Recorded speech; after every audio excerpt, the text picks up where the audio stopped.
All right. Greetings. Welcome back to Black Bear News, where everything is connected. All right. What's going on, people? Fable. Glad to see you. And thanks to whoever checked out my music stream last night. I appreciate you. Although I had some technical difficulties. I don't know. I didn't realize Instagram had a limit to the like a time limit for live streaming, but I ran into it. So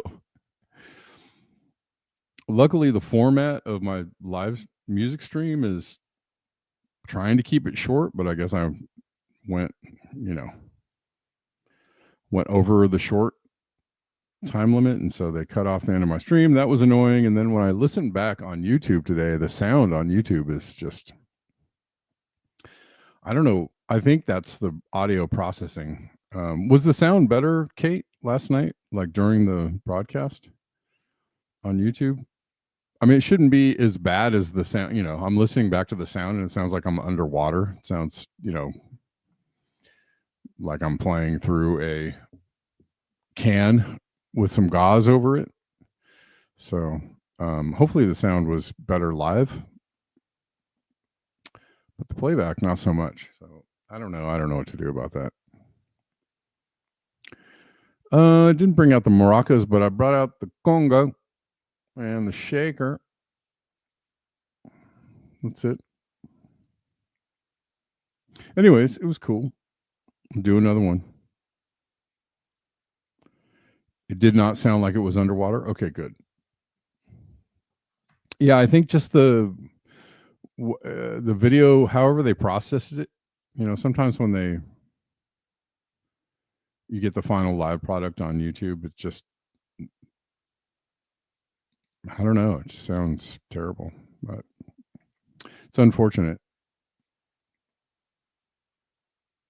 Babong. Ga. Upload got data compressed. That's probably what it is. But it's just really bad. It shouldn't be as bad as it is. So I don't know.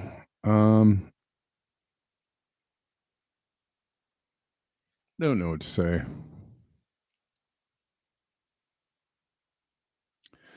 We should be live on Odyssey. We're live on Odyssey. We're live on X. We're live on YouTube. So, yep. Looks like Odyssey is going, and Poppy says she's living in the Odyssey. Thanks, Steph C, for retweeting the post on X.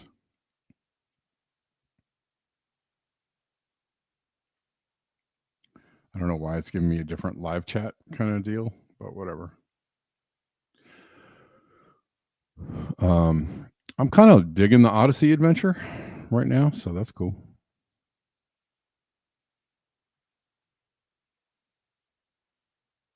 I'm enjoying it.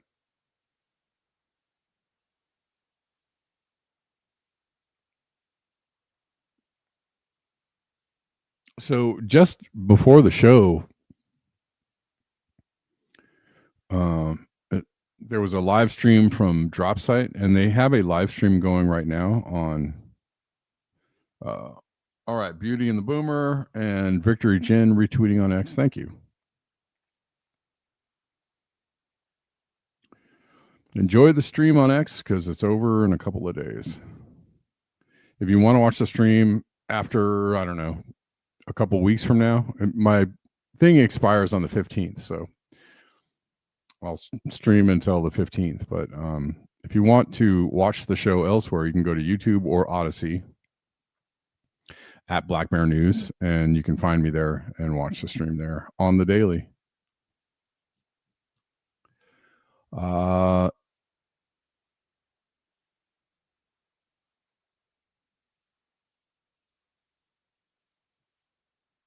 So Dropsite had a live stream. The Flotilla was encountering Israeli vessels. The first boats of the Sumud Flotilla have been are surrounded by Israeli vessels. Alma has already been seized. My name is Tim, and I'm currently on board the boat Alma as part of the global Sumud Flotilla, a peaceful humanitarian mission to deliver aid to the civilian population of Gaza and to break Israel's illegal and inhumane siege. And it is likely to believe that we will be intercepted tonight by Israel, which would be a blatant violation of humanitarian and maritime law. Israel is not immune to international law. They must be held accountable for their war crimes. Stop the genocide, stop the occupation, and free Palestine. My name is Apparently, Israel has not gotten the memo that they're not immune. Let's see if there's any other updates on this. We got another post.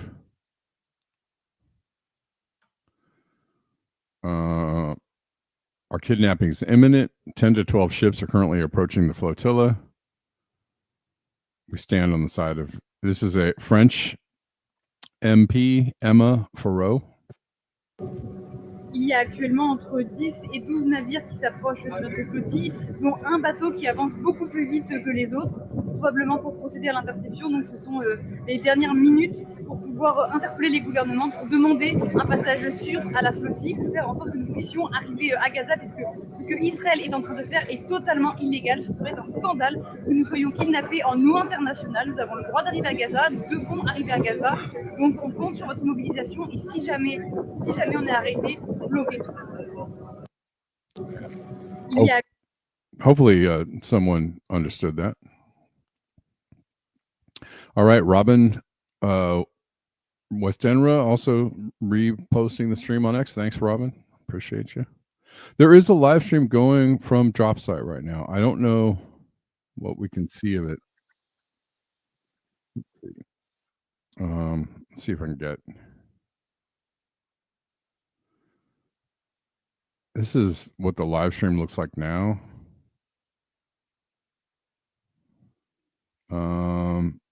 I think some of the ships, the cameras have gone offline.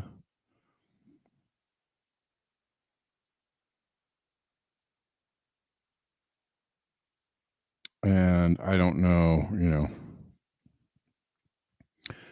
I don't know that we're getting a lot of, let's see if we can get some updates on the information. I don't know. Let's see.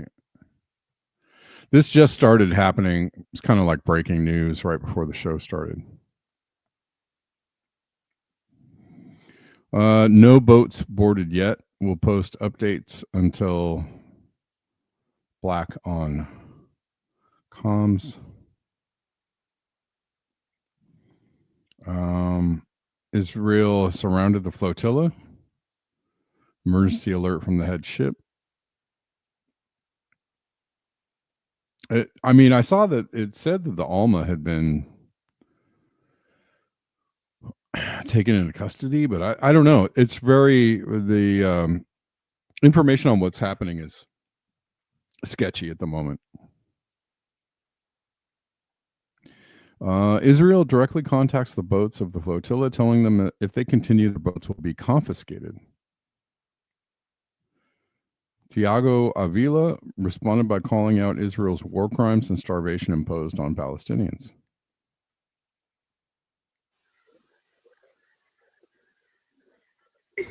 And for racist and supremacist ideology called liarhood. Over. Called liarhood.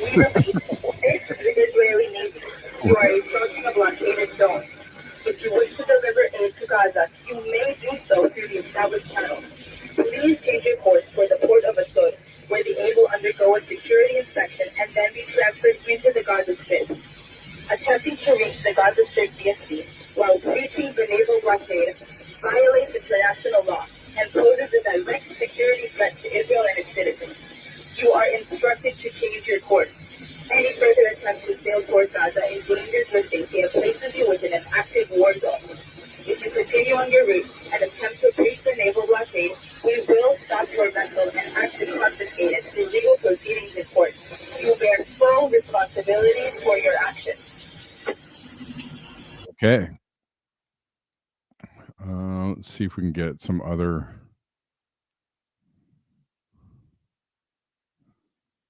updates.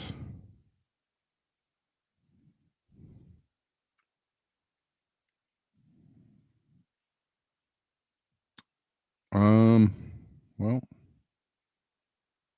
this is supposedly footage of the Israeli boats surrounding. Well, we'll keep you posted.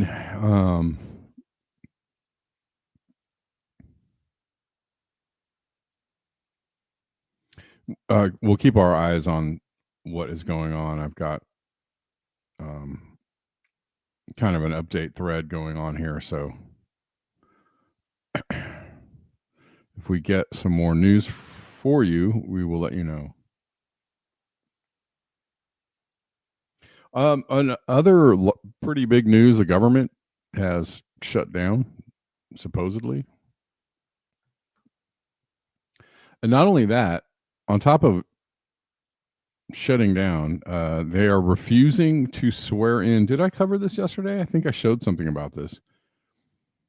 They refused to swear in newly elected Democrat, delaying the release of Epstein files. So if they swear in this Democrat, she will be like a deciding vote in an ultimate vote to release the Epstein files. And they're like, no, we're not gonna swear you in. But this is from The Hill. Speaker Mike Johnson and House Republican leaders refused requests from Democrats to swear in Representative-elect Adalita Ryalova on Tuesday, saying she will be sworn in when the House returns to regular session. The move deprives a petition of the last signature it needs to force a vote on a bill to release files related to Jeffrey Epstein, a push that Republican leaders and President Trump oppose. Grijalva, who was elected last week in a special contest to replace her father, the late Representative Raul Grijalva, has already vowed to sign the discharge petition as soon as she's sworn in.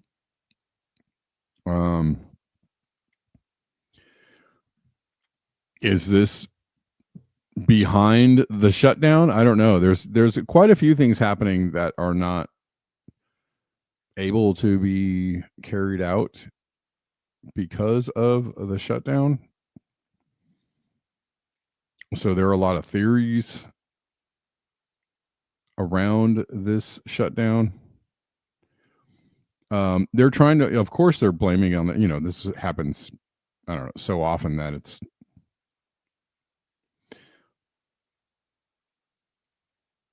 somewhat yawn-inducing unless it goes on for a long time, because everything is fairly, carry on pretty much as normal.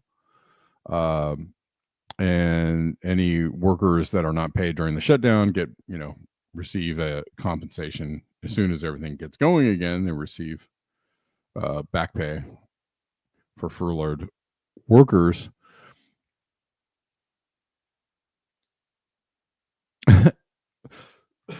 You still, I haven't seen H.A. Goodman in a long time, Kate. Yeah, well, each side blames each other. They always point the finger and they're like, it's your fault. However, it is the Trump administration in charge. They have a full majority in like every house, or every chamber of Congress, and they're in full control, and yet the government is shutting down. So it's on them pretty much. H.A. Goodman was very popular back in the Bernie days, and he went a little wing nutty. I don't know. I kind of liked him for a while. He was like a big Bernie supporter. And then when Bernie got, derailed, he jumped to being a Trump supporter, basically. And he went full MAGA, basically. And then it was pretty hard to take after that.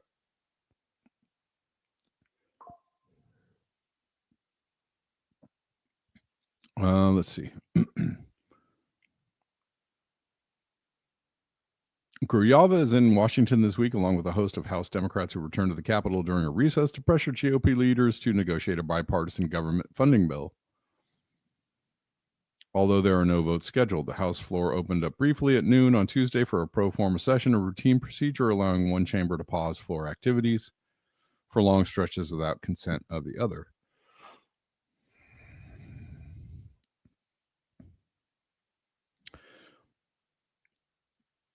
It's on the Trump administration that everything is shut down. However, it takes two to tango, and I don't believe I don't believe either side is operating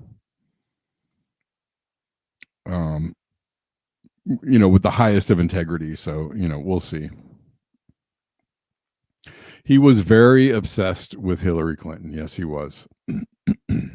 Yeah, no, he went full loony, and I just couldn't do it anymore. I did rather like his coverage when he was doing Bernie. I kind of liked him.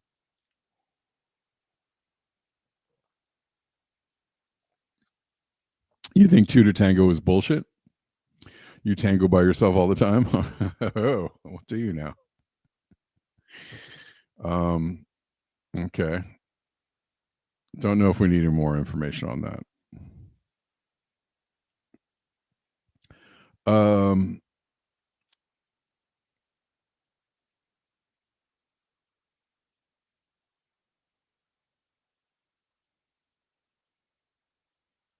Anyways, it is very interesting that she is they are trying to. Is it your birthday, Kate? What the heck? Did I miss the whole earlier part of the chat where you said it was your birthday. My God. Happy birthday, Kate. Happy birthday. Happy birthday to you.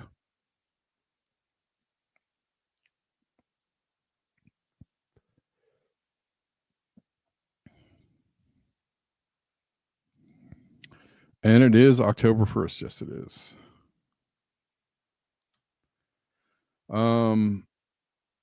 I rather like October. It is also my birthday coming up on Saturday. So Libras are, in my mind, the best sign. I'm a Libra. I also enjoy Libras a lot. My daughter is a Libra. The U.S. actually has no money, can't have both money and $36 trillion in debt. I believe this with all of my heart, that they are broke. Your lady friend's B-Day is Monday. Cool. Whoa. All right. Okay. Yeah. Libras everywhere. All right. I mean, did they shut down because they ran out of money? I don't know. They have the money printers, people. They ran out of money, but there is endless money for all the shenanigans they want to get into. Because they can just print more, or they can just key up some more. They can just make up some more. They just invent some more, create some more.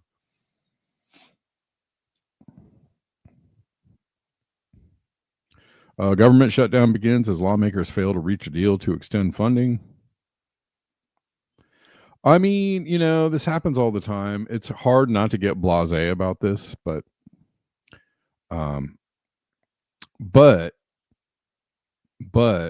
is this the event they used to install digital bullshit money? Sorry, I didn't have the chats on there.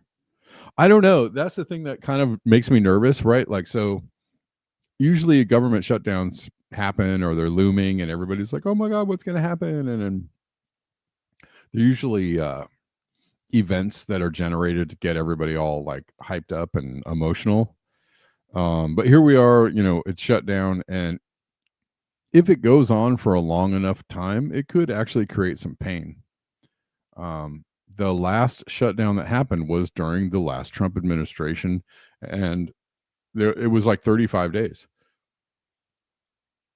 which is over a month.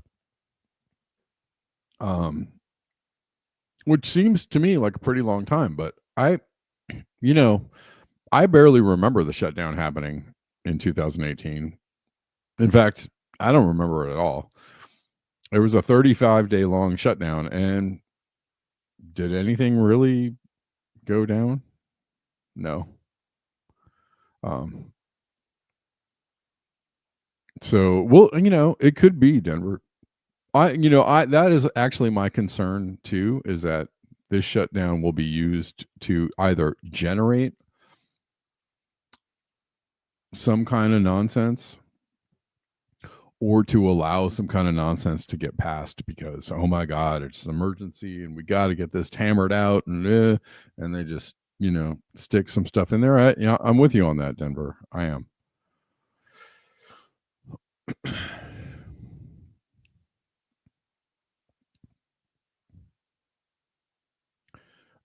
Federal government began to shut down at 12 a.m. on Monday as lawmakers failed to resolve a dispute over spending, leading to the first lapse in funding in nearly 7 years.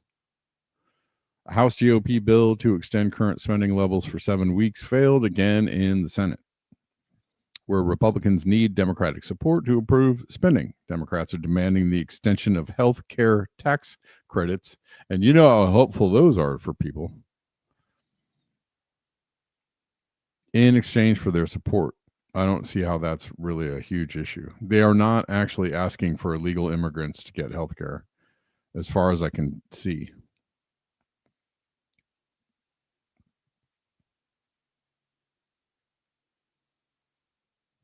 Okay, here's some updates from Poppy. Thank you. Italy's largest union says it's calling for a general strike for Friday in protest over the treatment of the Sumud flotilla, whatever. I like my flotillas with some butter on it.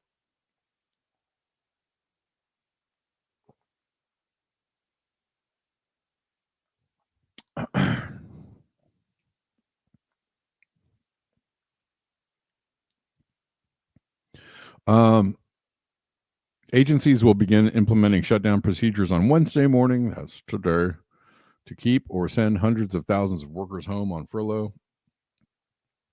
Essential employees and those whose duties are funded through other means will stay on the job. Last government shutdown began at the end of 2018 and was the longest in history, lasting for 34 days. The effects of this lapse could be widespread depending on how long it lasts. The Congressional Budget Office predicted the cost of paying furloughed employees alone would amount to roughly $400 million a day. I'm seeing the usual, like, yes. I'm seeing the usual, kind of scaremongering around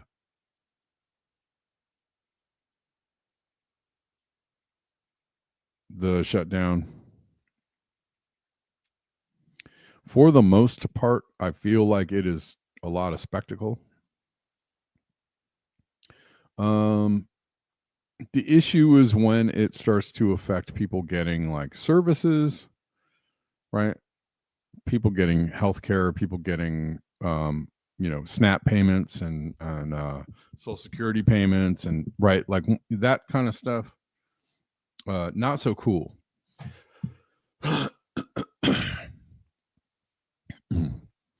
Not so cool.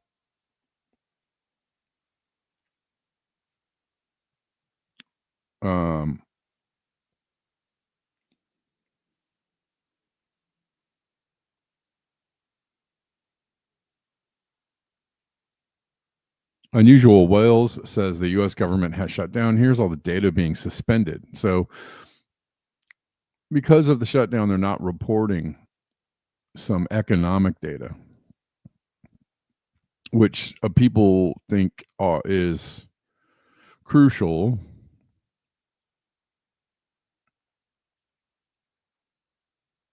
Right? To like the stock market kind of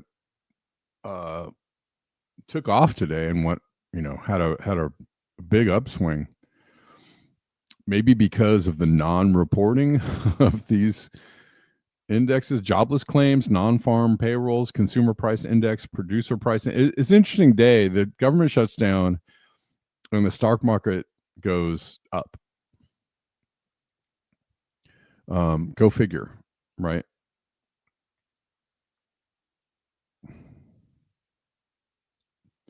Retail sales, factory orders, housing starts, trade data, employment trends index.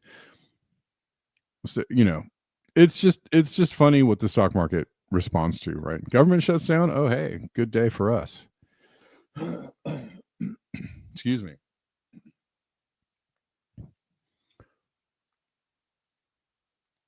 No, the flotilla is huge.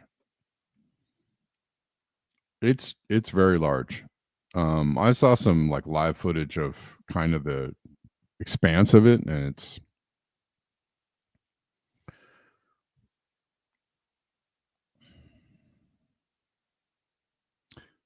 can't have bad data if there is no data. What is up with these Trump 2028 hats? Oh my God, do we need to see this?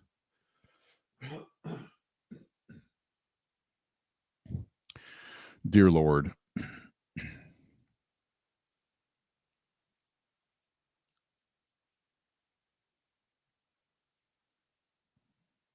There's been quite a few areas of major flooding around the world, just to let you know that things are not all right with the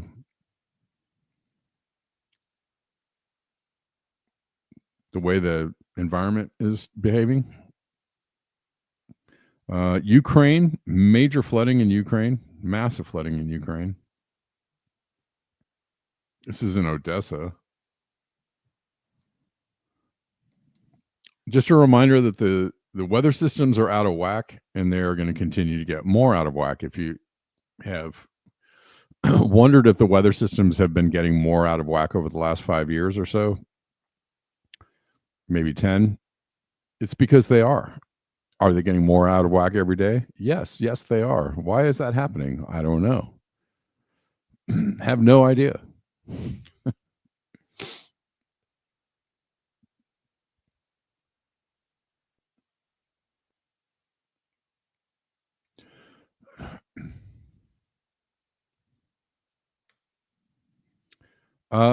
This is in Japan.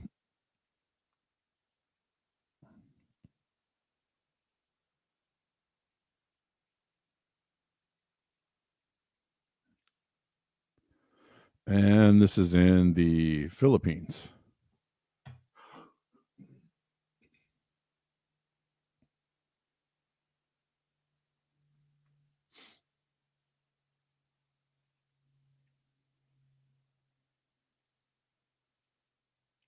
Sorry if you can't see that very well. It's kind of dark.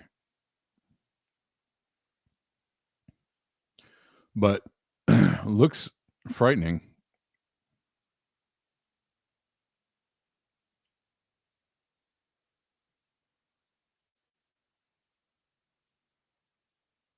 Let's see. We got some more Flotilla updates.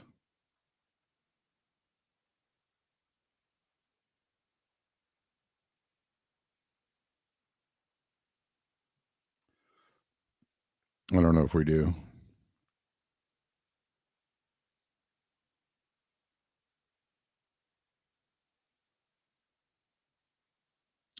It looks like basically the contact has been lost.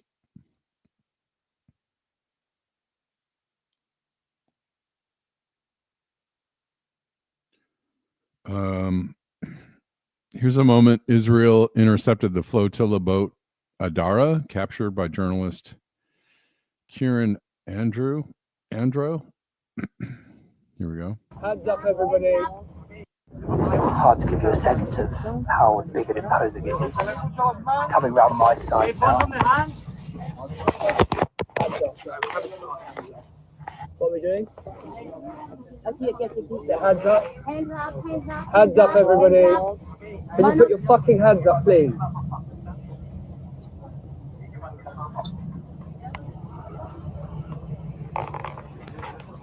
Hands up. Every last person.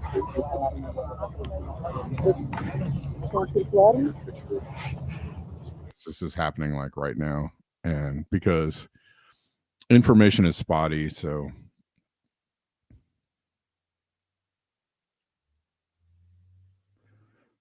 I don't know. I don't know that we're going to get like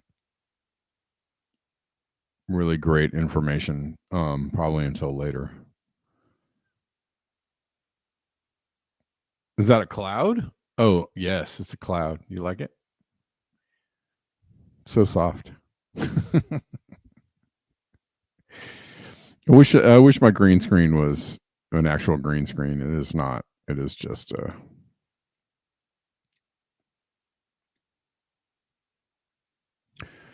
goof screen. Israel is paying, so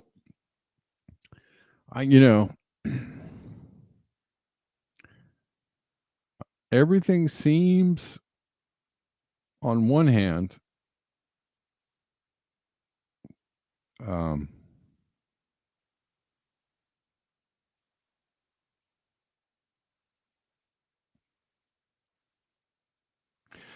everything seems on one hand like it's business as usual and things are fairly normal, but kind of in the background obviously there's a lot of stuff to be concerned about.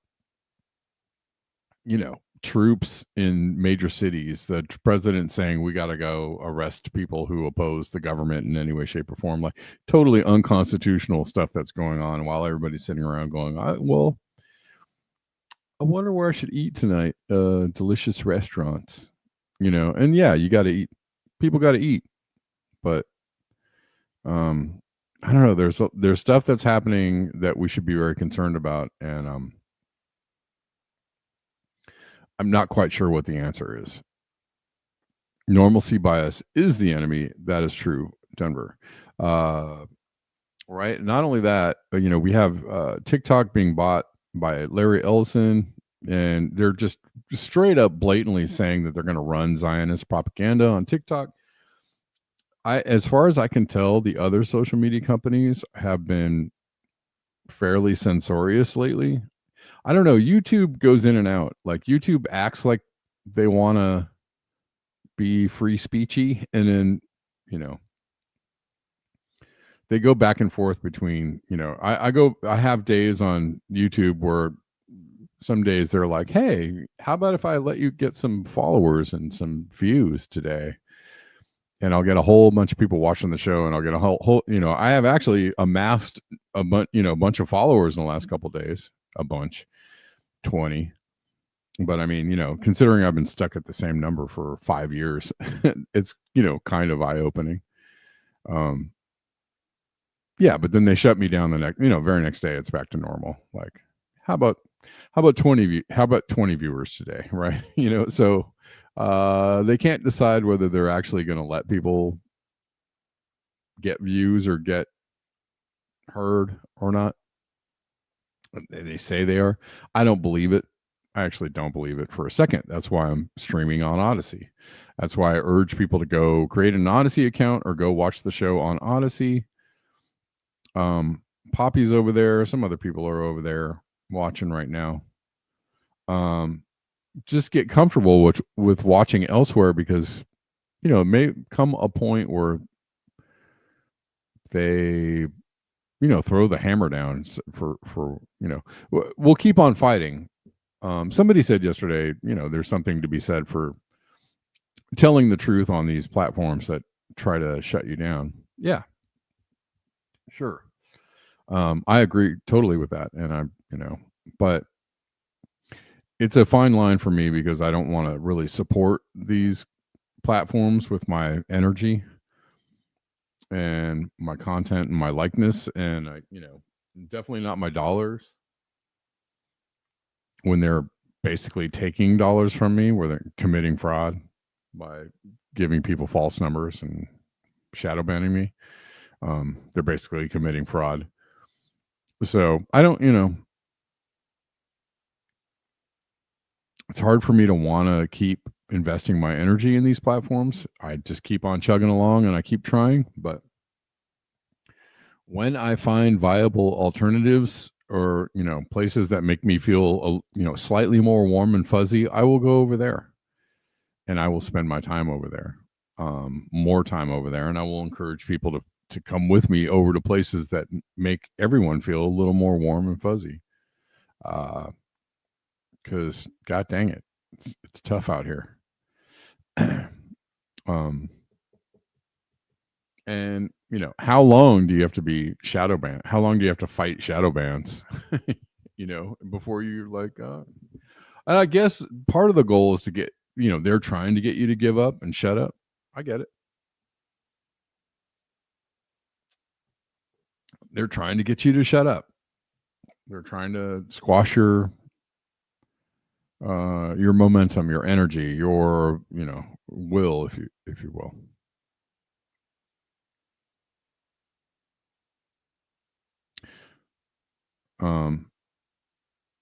Anyways, so all that is to say,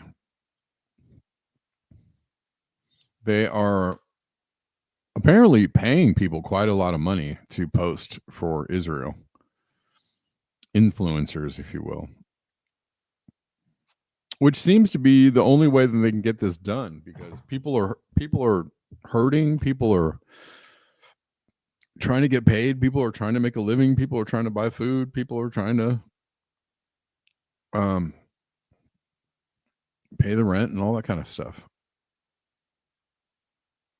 So when a lot of money is offered to, say, don an ICE uniform, people are like, well, let me go get that cash. It can be quite convincing. And unfortunately, they're willing takers and players. From WikiLeaks, $7,000 per post. It's a lot of loot. Israel paying undisclosed U.S. influencers amid Gaza backlash. The Israeli government is paying U.S. content producers up to $7,000 per post as part of a major increase in budget for global influence campaigns. We have to fight with the weapons that apply to the battlefields in which we engage, and the most important ones are on social media. How many people out there do you think would take $7,000 to post a post? How many people out there would be willing to post several posts for $7,000 each? It's a lot of money.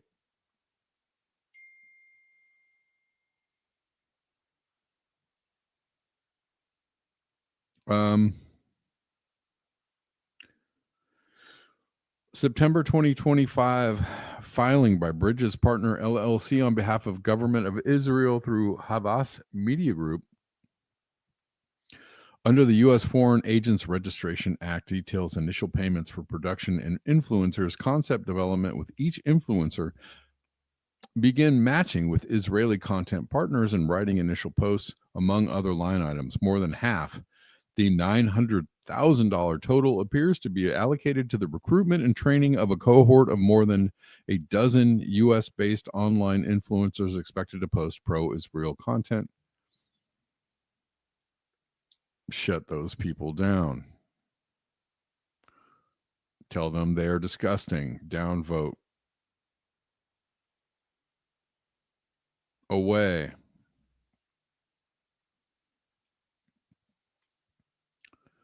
Campaign is part of a larger influence push by Israeli authorities amid a collapse of public support in the U.S. and elsewhere as the Gaza genocide draws into its third year. In late 2024, Israeli Foreign Minister Gideon Sa'ar negotiated a 20-fold increase in the foreign influence budget, securing $150 million.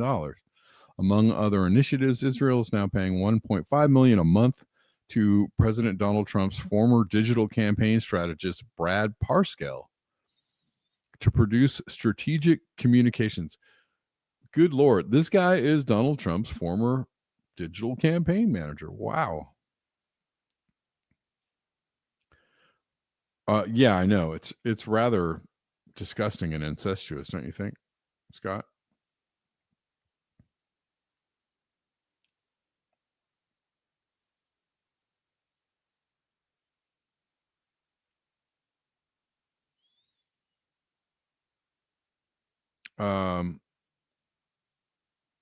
This is yet Yuhu Netin.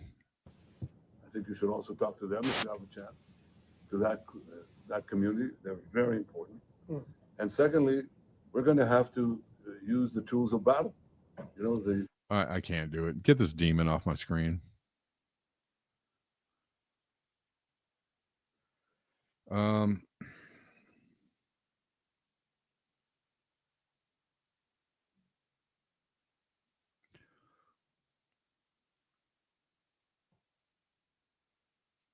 Yeah.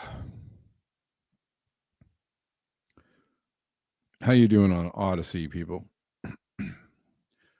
Got some folks watching on Odyssey. Thank you for hanging out. It took me 24 hours to figure out that I actually have to publish the stream after I do the live. So yesterday's stream was not live after the show on my site until this morning. So I will remember to do that after the stream today. So you can watch the replay on Odyssey.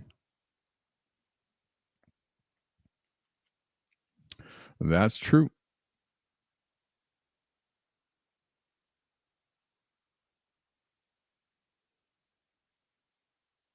Let's see. Israel is also, famously targeting journalists, and this is making journalists of all stripes maybe back away from saying what they got to say or doing the job that they have chosen to do. I mean, social media is shutting down independent, citizen journalists, restricting, blocking, just making it more difficult for people to say what they got to say. But they are also outright taking the lives of journalists. Israel's logic for justifying its killing of journalists and targeting of media facilities in Yemen, Gaza, and Iran would, if adopted by other states, usher in a far deadlier era for journalists in conflict zones or worldwide. It's always been dangerous to be a journalist, especially in a war zone. That's kind of comes with the territory, but it is.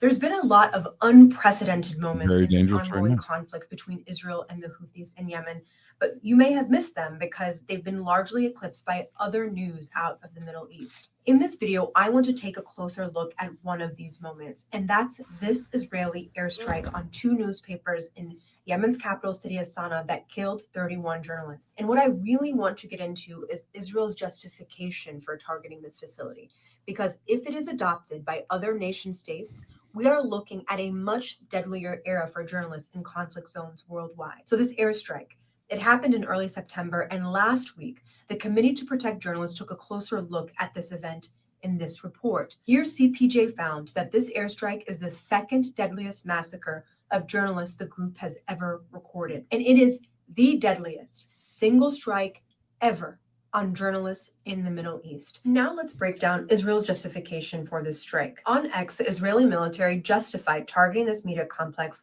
saying it was responsible for distributing propaganda messages in the media. Now, this building housed both the Houthis' media headquarters and these 2 newspapers, the 26 September newspaper, which is the military's official newspaper, and the Yemen newspaper, which is controlled by the Houthis. And this is what a lot of people don't know. Since the Houthis took power of Yemen's capital in 2014, they also took control of all the newspapers. So all newspapers in Sana'a are Houthi controlled in some ways, Houthi monitored, Houthi censored. Journalists in Yemen's capital can't operate independently if they wanted to. And you probably already know that international law says that journalists are considered civilians. But what about a military newspaper? What about a state news channel? What about a journalist that a country thinks is sympathetic to a group they are at war with? It's still against international law. Regardless of the country doing this, if we don't blink an eye at this happening in Yemen, in Gaza, in Iran, in Lebanon, other countries are going to notice that. Are we okay with this being the standard for how journalists are treated in war by other nation states in other parts of the world, within our own borders? Yeah. Yeah. And eventually, well, journalists have been taken out before. This is not necessarily new.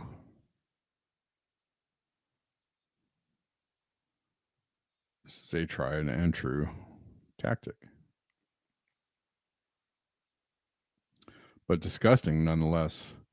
There is a little bit of an update here. Officially, organizers confirm Sumud Flotilla intercepted by Israeli naval forces at 8:30 p.m.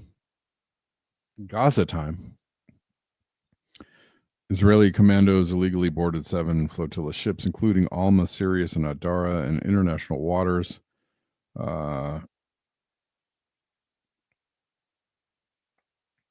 Despite interceptions, the global Sumud flotilla remains 70 nautical miles from Gaza and will continue undeterred. Okay.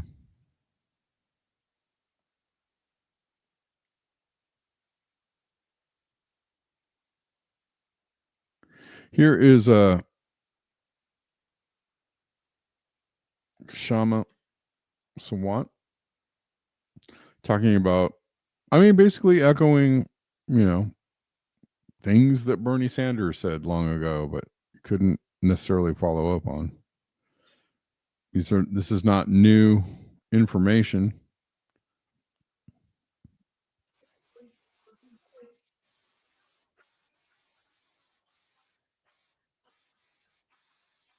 Powerful campaign. Mamdani has done a lot of things that we agree with, which is, first of all, raising working class demands.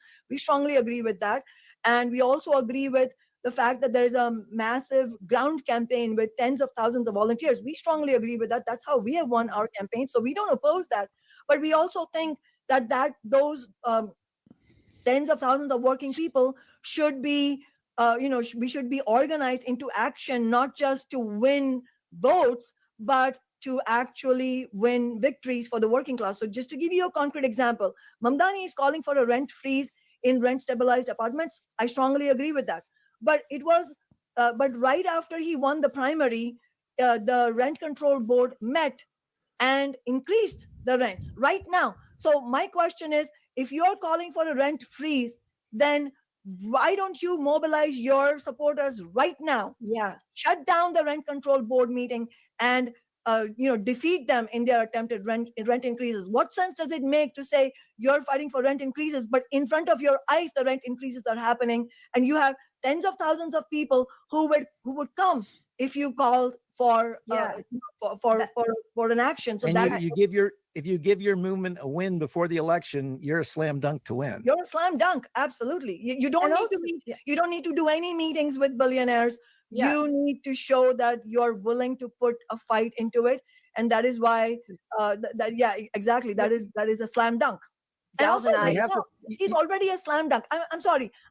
This is not a close race in any way. Right. So my question is, if somebody is this cautious when they have such a huge margin between them and their opponent, then is it plausible for us to imagine that they will be using a fighting strategy when there is far more pressure on them, which there will be once they are elected mayor? So that's a logical question I would ask. It is real. It's a good question. And a lot of, people have called Mamdani into question.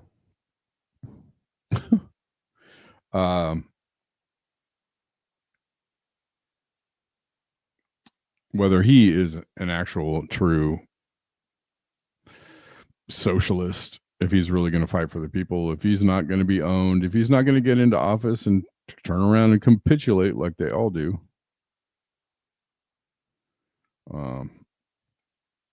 Which is always so heartbreaking, right? To put energy, effort, money behind a candidate, and then they just turn into sellouts. So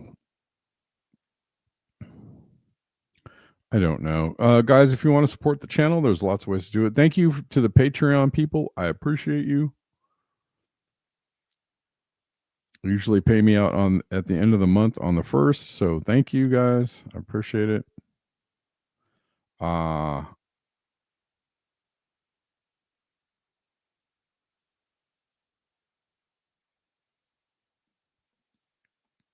There are lots of ways to support the channel in the description box of whatever platform you're watching on. All the links are there.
Okay. Hello.